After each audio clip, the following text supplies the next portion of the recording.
The book 1984 by George Orwell is a book written in 1949 about London, England, around 40 years in the future. This book takes place in a dystopian future where there are many technologies that did not exist and is a non-existent society. In this story, there is an oppressive party named The Party, ran by the leader, Big Brother, whose main objective is to stop any sign or thought of rebellion or freedom.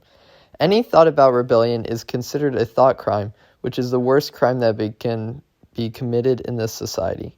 The people in this society are not allowed free thinking about sex, or any individual expression.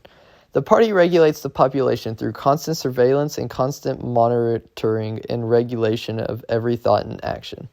The main character of the story, Winston Smith, a low-ranking civilian, fights against this oppressive party.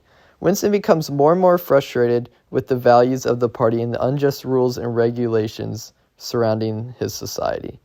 Then one day, at his job, he meets a girl named Julia where they start an illegal and discreet love affair. Winston, being more pessimistic, is constantly afraid of getting caught and punished for his affair, while Julia is the opposite of the more positive side to the relationship. The beauty and love shared between the two continues to show the flaws in the party system and causes them to hate them more and more.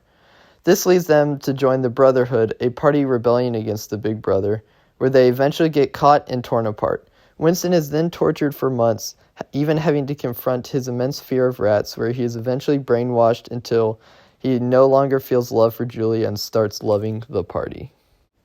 For text itself, I cannot personally relate to the exact experiences and events that happen in the book due to the extreme nature. However, I can personally relate to the exact opposite. I was born in America, which is one of the most free and democratic societies in the entire world, so I cannot sympathize with this lack of freedom. However, the piece's main value to me was that it made me appreciate how fortunate of a place that I was born in.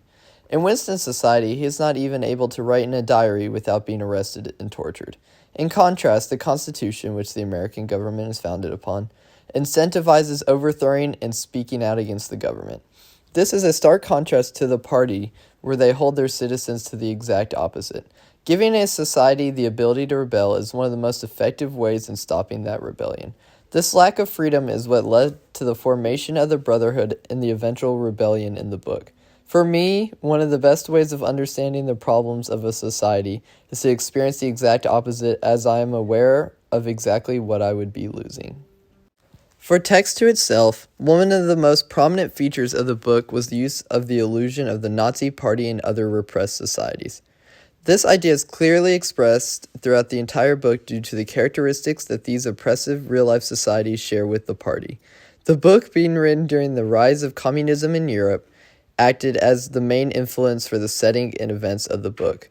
One specific example is in Chapter 2, where Orwell referenced a group of children that acted as spies to collect information, which references the Nazi Germany as they commonly use this tactic. This shows a clear connection to the society in 1984 and the real world.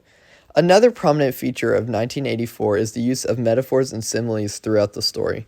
One specific example of this is when Orwell wrote, "He felt as though he were wandering in the forest of the sea bottom, lost in a monstrous world where he himself was the monster. He was alone." He uses this to contrast Wilson from his society, comparing his want for freedom and his comparison to a monster. In his society, he was viewed as someone without morals and wants to hurt the core ideas of the society, similar to monsters throughout other pieces of literature. He is an outsider that no one will help or even understand.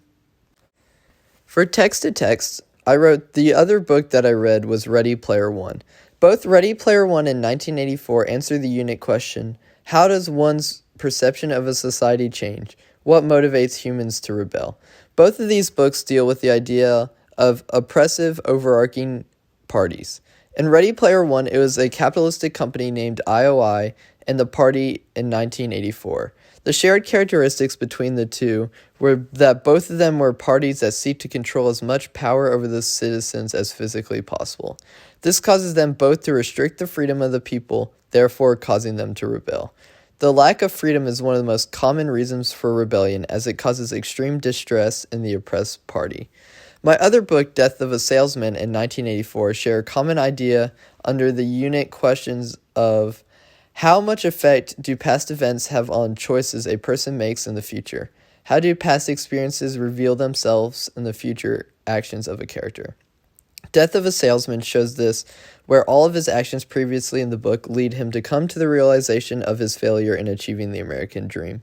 He had spent the entire book pursuing the idealized American dream, where eventually he realized it was all a hoax and it led to him killing himself.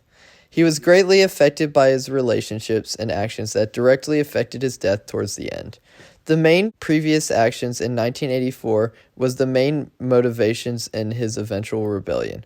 Without him choosing to be with Julia and his open act of rebellion by writing in his diary, he never would have gone the lengths of openly rebelling against the party. Both The Death of a Salesman in 1984 show optimistic previous actions and events eventually leading to a depressing and uneventful end. For text to world, I think that this story has many real-world applications, as oppression and fear is found commonly throughout world societies. One of the examples that come to mind is North Korea. Throughout the reading of this book, I was constantly reminded of North Korea due to the strict regulations and lack of freedoms. This was especially prominent when Winston had to endure extreme torture for months solely due to loving someone he was not supposed to. This is a reflection in North Korea, as there are a multitude of other stories of citizens quote-unquote disappearing for speaking out against the government and its leaders. Besides this futuristic technology and certain minute details, the society in the book and North Korea are almost an exact depiction. In turn, when someone reads this book, they most likely gain a partial understanding of what someone might experience in a society like North Korea. This may lead them towards activism and stopping this oppression and hatred in the world around them. Therefore, this piece expands the reader's understanding about the world and how fortunate they themselves are.